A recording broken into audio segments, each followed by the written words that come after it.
आज से मैं आप सभी के लिए बहुत अच्छे अच्छे भक्तों की कथाएं लेकर आऊंगी, आप सभी को सुनाऊंगी। ऐसे भक्तों की कथाएं जिन्होंने अपनी भक्ति, अपने प्रेम, अपने त्याग से बिहारी जी और श्री राधा रानी जी को दर्शन देने पर मजबूर कर दिया। भगवान उनके प्यार में खिंचे चले आए। और इसी तरीके से आप सब भी भगवान से प्यार करते रहें। और सबसे बड़ी बात एक ये कि जैसे जो राधा रानी को मानते हैं या जो शंकर जी को मानते हैं, मैंने देखा है कि कुछ लोग श्री राधा रानी जी को मानते हैं, बाद में फिर शंकर जी को मानने लग जाते हैं, फिर खाटू श्याम जी को मानने लग जाते हैं। मैं ये नहीं कहती कि भगवान को मत मानो, लेकिन किसी एक के चरण इस तरीके से पकड़ लो कि आपको कोई दुख परेशानी हो, कोई मुसीबत हो, तो वो भगवान आपको उस विपत्ति से बाहर निकालने के लिए आ जाएं। भगवान को बार बार ऐसे मत बदलो कि कभी किसी की पूजा कर रहे हो, कभी किसी की पूजा कर रहे हो। किसी एक को अपना बना कर रखें, पूजा सभी की करें, क्योंकि भगवान सब बराबर हैं। और मैं आज अपनी बहू के और अपने बेटे की शादी के बारे में आपसे बात करूंगी आज के ब्लॉग में।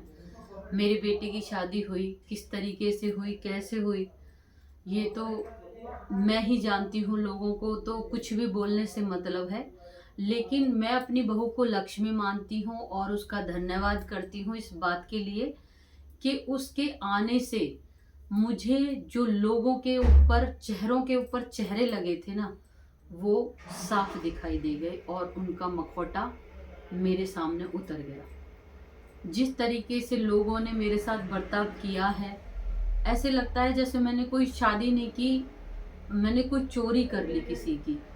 मैंने भगवान के मंदिर में अगर शादी कर ली तो ये समझ लो कि मैंने चोरी कर ली किसी की।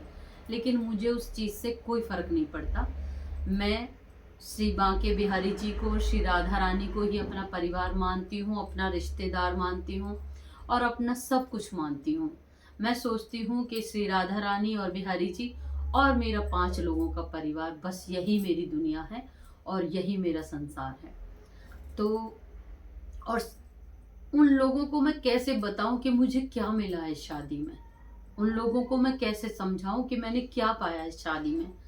जब मेरे बहू बेटे बात करते हैं, जब भी सुबह या दोपहर में उनकी बातें होती हैं, तो मैं हमेशा एक चीज़ सुनती हूँ कि वो एक दूसरे से दोनों ये पूछते हैं कि आज तुमने कितने नाम जप किए। लड़का बहू से पूछता है कि आज तुमने कितने नाम जप किए। बहू बेटे से पूछती है और एक दूसरे को बताते हैं कि आज मैंने इतने किए, आज मैंने इतने किए, आज मेरी कम रह गई, आज आपने ज़्यादा कर लिए। तो ये कमाया है मैंने इस शादी से, ये मैंने ऐसा परिवार कमाया है मैंने। लोगों के कहने से मुझ पे कोई फर्क नहीं पड़ता, चाहे कोई कह कह के मर जाओ, मुझे कोई फर्क नहीं पड़ता। मेरी दुनिया मेरे बच्चे हैं, मेरा पति है, मेरी बहू है। और मैं अपनी बहू को इतना प्यार करती हूँ, अपनी जान से भी ज़्यादा। वो मेरे दिल का टुकड़ा है।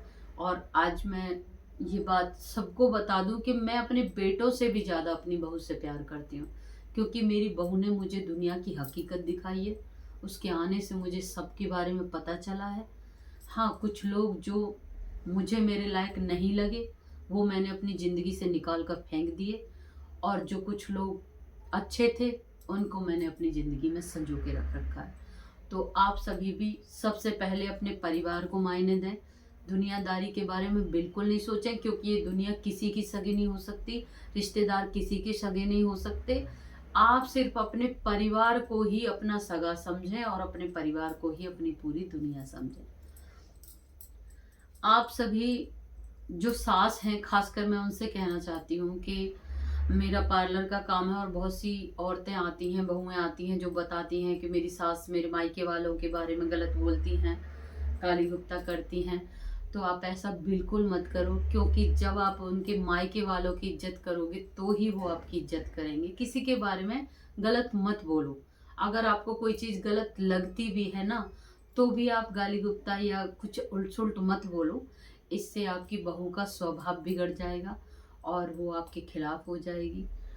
और मैं इस बात को इसलिए कह रही हूँ क्योंकि आज मैं भी सास हूँ, और जिस तरीके से मैं अपनी गुड़िया को प्यार करती हूँ, अपनी बहू को प्यार करती हूँ, अगर हर सास ऐसे ही प्यार करने लग जाए तो मुझे नहीं लगता कि किसी के घर में भी झगड़ा होगा। मैं मानती हूँ कि बहुओं की गलती होती है, लेकिन अच्छाई की शुरुआत हमको करनी पड़ेगी, क्योंकि वो अपने घर से, अपने घर परिवार को छोड़कर हमारे घर में आई है, ना कि हम उसके घर में गए हैं। तो जब एक अनजान बच्चा अपने घर में आया है, तो उसे इतना अपनापन दें, इतना प्यार दें कि किसी के विचार अगर गलत भी हो ना, तो वो भी सही होने पर मजबूर हो जाएं कि भाई ये मुझे इतने अच्छे से रखते हैं, तो उसके दिमाग की जो गंदगी है ना, जो गलत विचार हैं, जो लड़ाई की भावना है, अलग होने की भावना है, वो बिल्कुल बिल्कुल ख़त्म हो जाए। तो इसलिए इन बेटियों से प्यार करो, बहुओं से प्यार करो। ये हमारा संसार है, ये हमारा परिवार है और ये हमारे घर की शोभा है।